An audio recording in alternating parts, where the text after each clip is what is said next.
Freedom House-ը, որի գնահատականների հիման վրա է, ասենք հազարամյակի մարտահրավերներ կորպորացիան որոշում ֆինանսական օժանդակություն տրամադրել կարիքավոր, բայց ժողովրդավարությանն ու օրենքի գերիշխանությանը հավատարիմ երկրներին բացասական գնահատականներ է տվել անցած տարում Հայաստանում կոռուպցիայի դեմ պայքարին և ժողովրդավարական կառավարմանը։ Նախորդ տարվա վերաբերյալ մեր վիճակագրական տվյալներով տնտեսական հսկայական աճ ապահովել։ Կարեն Կարապետյանի գլխավորությամբ գործադիր մարմինը աշխատեց շուրջ 1.5 տարի։ Հեռացող կառավարության արվածի ու չարվածի մասին ենք Ազատության ուղիղ եթերում տեսակետների խաչմերուկ հաղորդաշարում զրուցելու ազգային ժողովի գիտության, կրթության, մշակույթի, երիտասարդության և սպորտի հարցերի մշտական հանձնաժողովի նախագահ, Ծառուկյան խմբակցության падգամավոր Վարդան Բոստանջյանի և ազգային ժողովի ֆինանսավարկային և բյուջետային հարցերի մշտական հանձնաժողովի նախագահ ՀՀԿ խմբակցության անդամ Գագիկ Մինասյանի հետ։ Շնորհակալ եմ, որ ընդունել եք մեր հրավերը։ Ես սկզբի համար ուղղակի բանցիկ ուզում եմ անդրադառնալ Freedom House-ի զեկույցի այն հատվածներին, որոնք վերաբերում են հենց կառավարության գործունեությանը։ Պարոն Մինասյան, ես ուղղակի մեջբերում անեմ այս հատվածից, կազմակերպությունը փաստում է, որ այս տարվա կոռուպցիայի ցուցանիշը 5.25%-ից դարձել է 5.50 և սա այս աճ, այսպես ասած, տեղի է ունեցել համակարգային կոռուպցիայի ամրապնման հետևանքով, ինչը ըստ նրանց ՀՀԿ-ի ձեռքում գործադիր, օրենսդիր և դատական իշխանության կենտրոնացման հետևանքն է և նաև կան հստակ ապացույցներ ըստ կազմակերպության զեկույցի, որ կառավարությունը չի ցանկանում քայլեր ձեռնարկել բարձրաստիճան պաշտոնյաների կողմից դիրքի չարաշահման դեպքերը կանխելու ուղղությամբ և հակակոռուպցիոն նախաձեռնությունները անարդյունավետ են։ Վերջին մեջբերումը զեկույցը նաև նշում է, որ Կարեն Կարապետյանի կառավարությունը, որը ձևավորման պահին խոստացել էր ձեռնարկել հակակոռուպցիոն քայլեր, այս գործում հաջողություն չի գրանցել։ Խնդրեմ ձեր մեկնաբանությունը։ Տեսեք, Աննա, կոռուպցիայի չափման համար տարբեր գործիքներ կան, ես կդժվարանամ ասել, թե Freedom House-ը ինչ գործիքակազմով է փորձել այդ ճշտումները անել, պիտի ասեմ, որ հենց այդ զեկույցի հետ կապված բազմաթիվ նեգատիվ գնահատականներ կան և այս տեսակետից իմ մոտ հավա չի ներշնչում այդ զեկույցը։ Ինչ վերաբերում է կոռուպցիայի հետ կապված խնդրին, ես արեցի բազմաթիվ չափումներ կան և չգիտեմ ինչպիսի չափումներով են իրենք այդ գնահատականը տվել, բայց այնպիսի մի չափում կա, որը ստվերի կրճատումն է և այս առումով ակնհայտ է, որ հենց Կարեն Կարապետյանի կառավարության օրոք մեր ստվերը էապես կրճատվել է։ Այդ մասին խոսում են ոչ միայն պարզ վիճակագրական տվյալները, այդ մասին խոսում են նաև մեր ընդդիմադիր գործիչները և շատ հաճախ իրենք ասում են, որ այս կամ այն ցուցանիշի շեշտակի աճը մասամբ պայմանավորված է իհարկե տնտեսական աճի ցուցանիշներով, բայց որոշակիորեն պայմանավորված է նաև այն բանով, որ ստվերը վեր է հանվել։ Հետևաբար ես ձեռնպահ կմնայի ուղղակիորեն հավատալու այդ ցուցանիշները, որ դուք հիմա ներկայացրեցիք, որտեղ նորից եմ ուզում կրկնեմ, կան այլ փաստեր այն մասին, որ մասնավորապես ստվերը կրճատվել է։ Շատ լավ, մի մեջբերում էլ ձեզ համար, պարոն Բոստանջյան, իհարկե այս զեկույցում բազմաթիվ որակումներ կան այն մասին, որ Հայաստանում, այսպես ասած, կիսակոնսոլիդացված ավտորիտար պետություններ նախորդ տարիներին և որը փորձում է քողարկել ավտորիտարիզմը, ամենավատ արդյունքը ըստ այս զեկույցի արձանագրվել է ժողովրդավարական կառավարման և իհարկե նաև ընտրական գործընթացների ոլորտում։ Ըստ այս ուսումնասիրության Հայաստանում կառավարման համակարգի կայունություն և անկախությունը 2008 գործադիր և օրենսդիր մարմինների հավասարակշռությունը 2008-ից ի վեր շարունակաբար նվազել է։ Արդյոք համամիտ եք այս գնահատականը։ Գիտեք, հիմա այս գնահատականները պարոն Մինասյանի ուրեմն մեկնաբանության պարագայում նաև ասում եմ հետևյալը, իհարկե հասկանալի է ժողովրդավարական արժեքներ, դրա մեջ մտնող մարդու իրավունքներ կամ ասենք կոռուպցիոն ռիսկեր եւ այլը դրանց զսպումը ընդհանրապես են բոլոր բաները, որոնք ժողովրդավարական երկրներին այսպես ասած պակասում են, դա մենք ասում ենք, որ Հայաստանի Հանրապետությունն է, այդուհանդերձ մենք պետք է դա նայենք նաև կայունության, անվտանգության հետ։ Հասկանալի է, որ աշխարհում աշխարհաքաղաքական իրարամերժ բարդ զարգացումների պայմաններում ստացվում է այնպես, որ Հայաստանի Հանրապետությունը պարզապես գտնվում է չափազանց դժվար տեղամասում, տեսեք ու տարածաշրջանում տեղի ունեցող զարգացումները, ոչ նպաստավոր։ Ընդհանրապես իհարկե մենք ձեռնպահ ենք մնում շրջափակում բառը կապակցությունից, բայց կա այդ բանը Հայաստանի համար։ Միայն այն հանգամանքը, որ մենք տրանսպորտային ծախսերի 30%-ով ու ավել թանկանում են, այս բոլորի պարագայում, այո, շրջափակումը եւ ժողովրդավարական կառավարումը որքանով են փոխում։ Այսինքն կայունությունը եւ անվտանգությունը տվյալ պարագայում կարող են գերակայել մյուս խնդիրների վերաբերյալ։ Իսկ ինչ վերաբերում է կոռուպցիոն ռիսկերին, ես ինքս մի անգամ, թե երկու անգամ արդեն ասել եմ ազգային ժողովում, որ այն ծագել է Ադամ ու Եվայից եւ մարդկության հետ էլ վերանում է։ Պարզապես պետք է կոռուպցիոն ռիսկերը նվազեցնել մի հանգամանքով պայմանավորված կանոնակարգվածության բարձր աստիճանի պարագայում։ Շատ լավ, անդրադառնանք հիմա Կարեն Կարապետյանի կառավարության գործունեության այլ գնահատականների։ Ես սկզբի համար մի քիչ գուցե քաղաքական հնչեղություն ունեցող գնահատական, որ այս օրերին անընդհատ հնչեցվում է։ Պարոն Մինասյան, անընդհատ ասում են, որ Կարեն Կարապետյանը վերադարձավ, այսպես ասած, որպես նոր ոգի ազգային ժողովի ընտրություններում, հենց իր, այսպես ասած, դեմքով նաև հանրապետականը կարողացավ ձայներ ստանալ։ Ինքը հավաստիացնում էր, որ ինքը պատրաստ է 2018-ի ապրիլից հետո լինել վարչապետ եւ հիմա այսօրերին շատ են հարցադրումները, թե որոնց իհարկե պետք է առաջին հերթին ինքը Կարեն Կարապետյանը պատասխանի, թե ինչու էր նա այդպիսի հայտարարություններ անում, եթե մի քանի ամիս անց պետք է ասել, որ ավելի ճիշտ է, որ Սերժ Սարգսյանը լինի, ինչու այն ժամանակ չէր ասում, այն ժամանակ ինչու էր այն ժամանակ բողոքում, թե անորոշությունը խանգարում է աշխատել ներդրողների հետ։ Դե տեսեք, ցանկացած անորոշություն իհարկե խանգարում է ներդրողների հետ աշխատելուց եւ ընդհանրապես եթե դուք ասենք թե ինչ որ մի կառույց եք ղեկավարում, անորոշությունը ամենավատ գործոնն է այդ կառույցի ղեկավարելու համար։ Իսկ պատկերացրեք, եթե այդ կառույցը մի ամբողջ կառավարություն է, իրավաբար միանշանակ համաձայն եմ պարոն Կարապետյանի այն գնահատականին, որ անորոշությունը խանգարում է նորմալ կոլեկտիվը ղեկավարելու, հատկապես այնպիսի բարդ կոլեկտիվ, ինչպիսին կառավարություններ։ Այնպես որ այդտեղ որևէ արտարոց բան չկա եւ դա բացարձակ ճշմարտություն է։ Նույնը նաեւ ներդրողների բնակավարում։ Իհարկե ներդրողների համար չափազանց կարեւոր է, որ այն գործընկերը Անձնես վարչապետի ում հետ իրանք շփվում են, նա գիտեն, որ ասենք տևական ժամանակ պետք է այդ պաշտոնում աշխատի։ Փոքրիկ ճշտում մեր թեմային չառնչող, քանի որ այսօր գործադիր մարմնի այլ անդամների կողմից տարբեր բաներ են ասում։ Դավիթ Հարությունյանն ասում է վարչապետի այլ տեխնացուների անուններ էլ է քննարկվել, իսկ Էդվարդ Շարմազանովը ասում է թող այլ անուն տա։ Դուք էլ եք գործադիր մարմնի անդամ, եղել է այլ անուն։ Տեսեք, սովորաբար մենք դուրս չենք հանում մեր գործադիր մարմնի քննարկումների մանրամասները, որտեղ դա ներքին ներկուսակցական քննարկումներ են։ Ես կարող եմ ասել, որ իսկապես տեխնացուները շատ են եղել։ Մեկը չի եղել, երկուսը չի եղել, ցանկացած մարդու մտքում բազմաթիվ տեխնացուներ են եղել։ Իսկ բարձրաձայն բայց բոլորից ավելի արժանավոր տեխնացուն մեկն է եղել եւ չի եղել որևէ մեկը,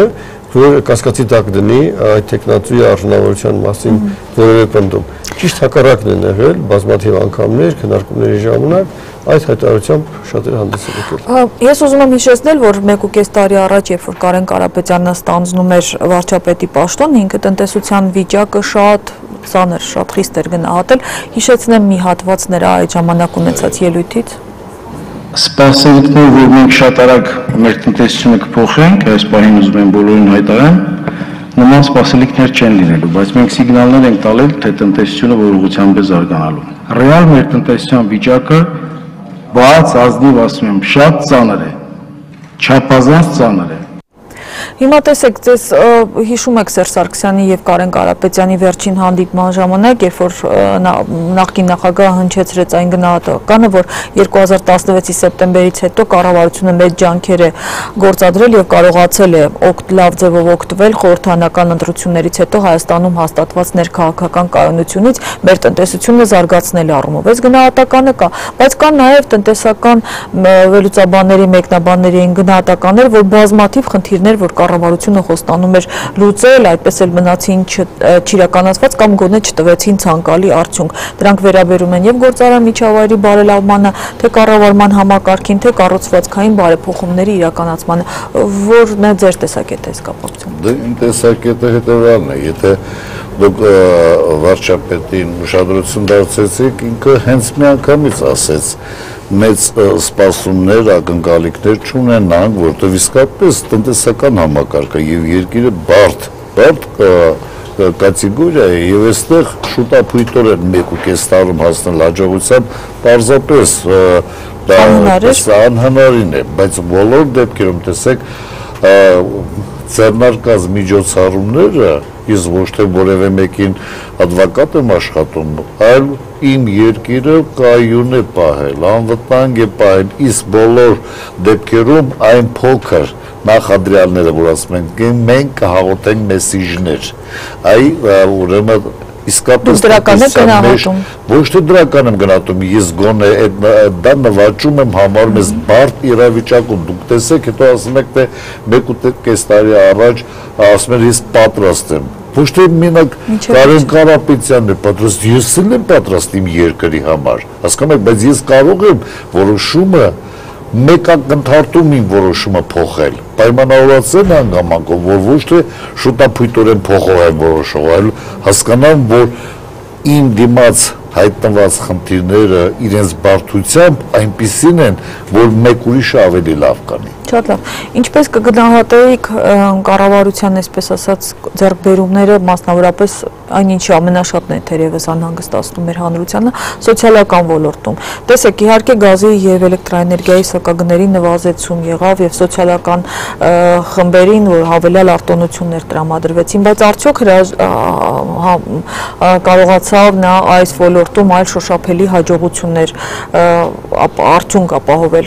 Տեսեք, շատ է խոսվում այն մասին, որ միջոցներ չգտնվեցին աշխատավարձերի եւ թոշակների, կենսաթոշակների բարձրացման եւ սոցիալական վճարները ավելացնելու համար եւ չփոխվեց նաեւ նվազագույն աշխատավարձի շեմը։ Տեսեք, Աննա, դեպի չափազանց կարևոր հարց եք տալիս,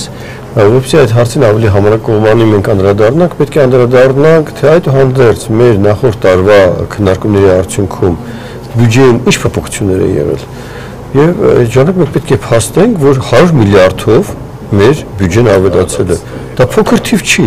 Մեր երկրի համար այդպիսի մեծ ավելացումներ շատ հաճախ չեն եղել, բայց այդ մեծ ավելացումները մենք պետք է կարողանայինք դիվերսիֆիկացնել, ուր ենք ուղարկելու։ Եվ առաջին հերթին իհարկե մենք պետք է ուղարկենք պաշտպանությանը, եւ հենց այդպես էլ եղավ։ Էլի տարբեր ոլորտներին, որոնք իրենցով պայմանավորելու են տնտեսական կայուն աճ։ Ինչու տնտեսական կայուն աճը չափազանց կարևոր է, որովհետև ցանկացած խնդիր, այդ թվում նաև սոցիալական, ես ասում ցանկացած խնդիր, այդ թվում նաև սոցիալական, հնարավոր է լուծել միայն կայուն տնտեսական աճի պարագայում։ Եթե դուք չունեք այդպիսի կայուն տնտեսական աճ, դուք չեք կարող որևէ սոցիալական խնդիր լուծել։ Այսօր կլուծեք, վաղ կանգնեք կոտրած տաշտակի առաջ, որովհետև ապագա տարիների ձեր բյուջեները չեն կարող ապահովել այդ խնդիրների նույնիսկ այդ մակարդակի պահպանումը։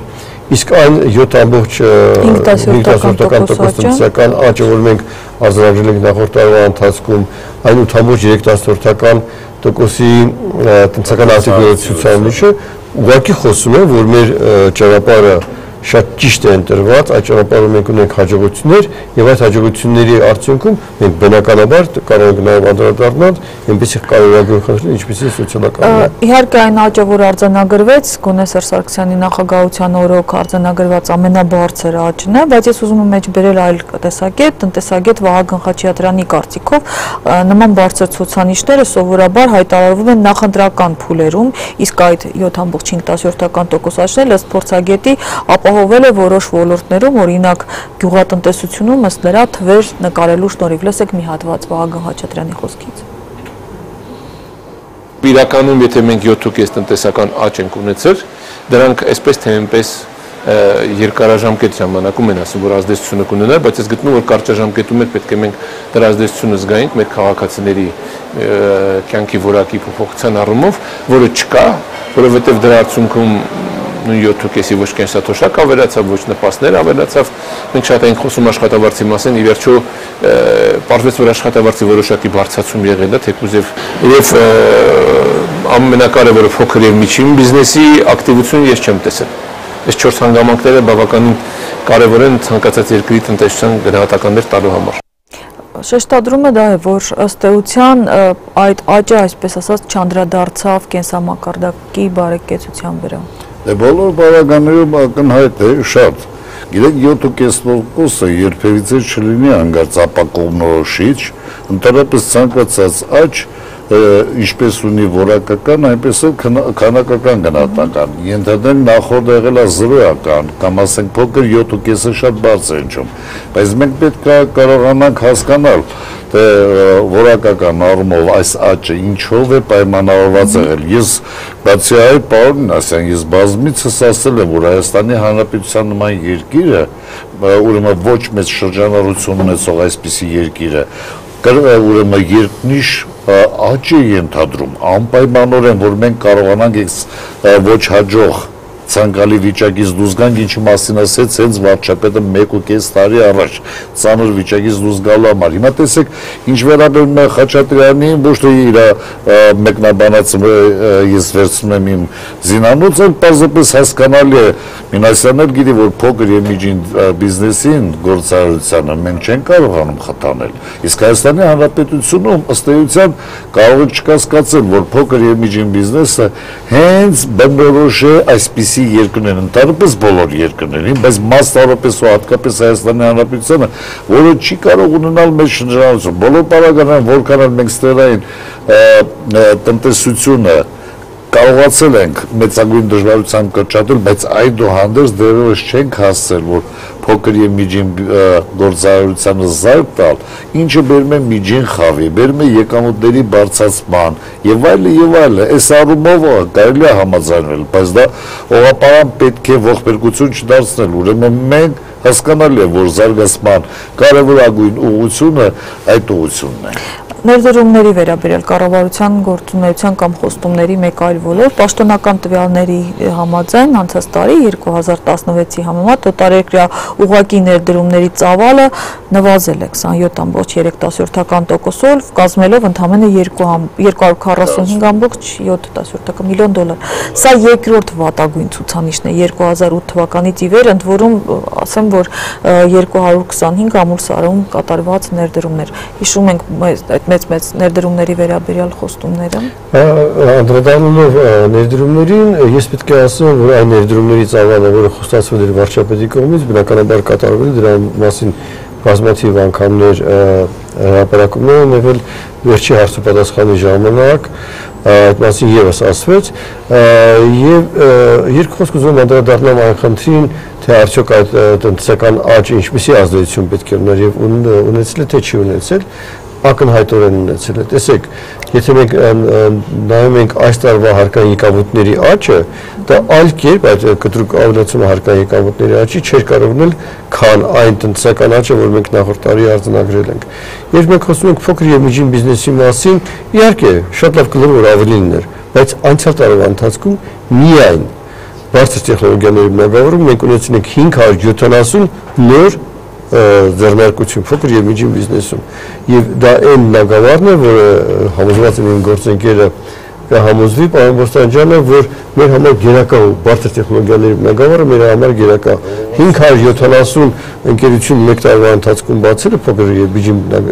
բիզնեսի բնագավառում, բարձր տեխնոլոգիաների բնագավառում չափազանց լավ ցանց չէ։ Իհարկե ունենք նաեւ ոլորտներ, որտեղ ավելի լավ կլներ, որ հետեւել ուներ, օրինակ, ասենք թե առևտրի բնագավառում որը բան չեմ ուզում ասել, որ ասենք թե առևտրի բնագավառում աշխատողները պակաս կարևոր են մեր երկրի համար,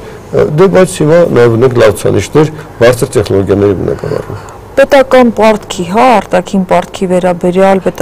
տվյալները։ Անցած 1.5 տարվա ընթացքում Հայաստանի պարտքային պարտավորությունները ավելացել են եւս 1.2 միլիարդ դոլարով։ Այո։ Եվ ինչպես եք սա գնահատում։ Դե ես բոլոր պարագաներում ընդհանրապես կուզենայի փոքր ինչ անդրադառնալ նաև հետևյալին, որ Միացյալ Նահանգների նման կանոնակարգված ու արդյունավետ երկրում Ճապոնիայում այդ պարտքը գերազանցում է իրենց համախառն ներքին արդյունքին։ Հիմա ես ձեզ ասեմ, ամբողջ խնդիրը ոչ թե պարտքի ծավալի մեջ է, այլ պարտքի ռացիոնալ օգտագործման մեջ է։ Օգտագործման։ Այո, հիմա փաստորեն, եթե մենք հանգարց կարողանայինք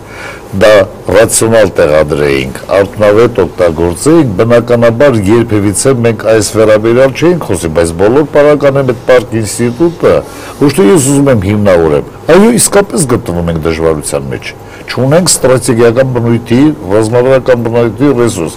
Մասնավորապես ամբողջ տարածաշրջանը ոչ թե միայն հարավային Կովկասը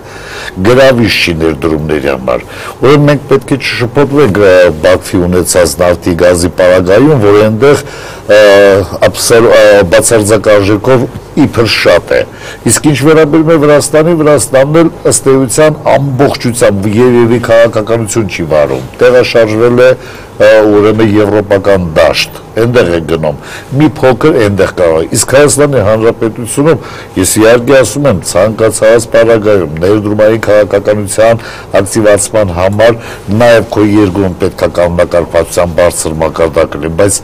դա հարցի մի կողմն է, մյուս կողմը այն է, որ դեռևս մենք հետաքրքիր չենք ներդրումների համար։ Մեր զրույցի վերջում ես կառաջարկեի մի այսպիսի բան։ Դες համար արդեն հստակ է, չգիտեմ, ՀՀԿ-ի քննարկումների ընթացքում պարզ դարձել է Սերժ Սարգսյանը վարչապետի պաշտոնում կատարելու է ՀՀԿ-ի 2017 թվականի նախընտրական ծրագիրը, թե Կարեն Կարապետյանի կառավարության ծրագիրը, որը ներկայացվեց 2017-ի ապրիլի 2-ից հետո եւ որը հնգամյա է, ոչ թե մեկ տարվա ծրագիր էր։ Նոր կառավարությունը որը կձևավորվի ամսի 17-ին նոր վարչապետի նշանակումից հետո կբերի իր գործնորության ծրագիրը եւ այդ գործնորության ծրագիրը ես կարծում եմ իր մեջ կունենա եւ այդ ձեր նշած երկու ծրագրերի էլեմենտներ եւ էլեմենտներ, որոնք բխում են մեր այսօրվա խնդիրներից։ Այնպես որ շարունակականությունը պահպանվելու է, բայց նա իհարկե հարստանալու է նաեւ նոր խնդիրների նոր մարտահրավերների լուծումները, որոնք այսօր են առաջացել։ Եվ վերջին հարցը ուզում եմ իմ մեջբերում կարդալ վարչապետի արդեն պաշտոնակատար Կարեն Կարապետյանի վերաբերյալ Մեդիամաքսի տնօրեն Արադ Թաթևոսյանի գնահատականից, որը պնդել էր, որ Կարեն Կարապետյանը չի ցանկանում կամ չի կարողանում քաղաքական գործիչ դառնալ։ Ու երևի ըստ նրա բնական է, որ քաղաքական գործիչ չլինելով նա չի կարող առաջին դեմք լինել։ Արադ Թաթևոսյանը պնդում է, որ եթե կառավարության օրինակ ղեկավարը իր ծանր տեղը թեթևանելով հրապարակավ խոսում էր օդանավականի անթրաշ տաքսիստների մասին, պարտավոր էր այս խնդիրը լուծել, այնինչ բոլորս գիտենք, որ այս խնդիրը լուծված չի։ Ահա այս իմաստով գուցե մի քիչ մարդկային նկարագրի խնդիր էր, գուցե այնուամենայնիվ քաղաքական գործիչ առաջին դեմք Կարեն Կարապետյանի հավակնությունների ստացվեց, չստացվեց, այս իմաստով պիտի խնդրեի ձեր գնահատականը։ Դե բոլոր դեպքերում մի բանը իմ համար ակնհայտ է, որ ընդհանրապես ցանկացած ընտանիքում գոյություն ունեցող այդպես հակասական իրավիճակը շուտափույթորեն ու արագորեն չեն հանում դուրս, մտածելով, որ կհաղթարեն դժվարությունները։ Հիմա տեսեք Արադ Թադևոսյանը ենթադրենք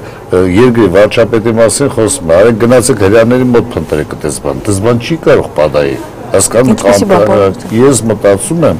որ այո, պետքա երկրի, հարցերի, խնդիրների դժվարություններից ելնել, ոչ թե ասեք ֆիզիկական մարդուն գտնել ու ուզենալ եւ հետո էլ լավ էին գրել, լավ էին ասել, ոչ լավ չէիք ասել։ Ուրեմն դուք ինքներդ մասնակից եղեք երկրի հաջողություններին։ Ես բոլոր բարականերին, որ դուք ասում եք աննա, ասեք 2008 թվին է կլինի, թե վարչապետի խոստումը կլինի, ինչ խոստումի մասն է խոսքը։ Իհարկե քաղաքական զարգացումների պայմաններում թե ասես ծրագիր ես անգամ ես ասում եմ Հայաստանի Հանրապետությունը թող լինի անվտանգ, թող ունենա առաջընթացը թող լինի որակավոր, դա միշտ գերակայեն ինովացիոն, արդիական, տեխնոլոգիական զարգացումները, բոլոր պարագաներում հիմա ծրագիրը մի քիչ կփոխվի կամ երկու քիչ կփոխվի, դա ոչ մի նշանակություն չունի։ Շատ լավ, շնորհակալ եմ մեր հրավերը ընդունելու համար։ Հիշեցնենք, որ Ազատության ուղիղ եթերում տեսակետների խաչմերուկում այսօր հանդիպեցին Ազգային ժողովի ֆինանսավարկային եւ բյուջետային հարցերի մշտական հանձնաժողովի նախագահ ՀՀԿ խմբակցության պատգամավոր Գագիկ Մինասյանը եւ Ազգային ժողովի գիտության, կրթության, մշակույթի, երիտասարդության եւ սպորտի հարցերի մշտական հանձնաժողովի նախագահ Ծառուկյան խմբակցության պատգամավոր Վարդան Բոստանջյանը։ Զրույցը վարեց Աննա Իսրայելյանը։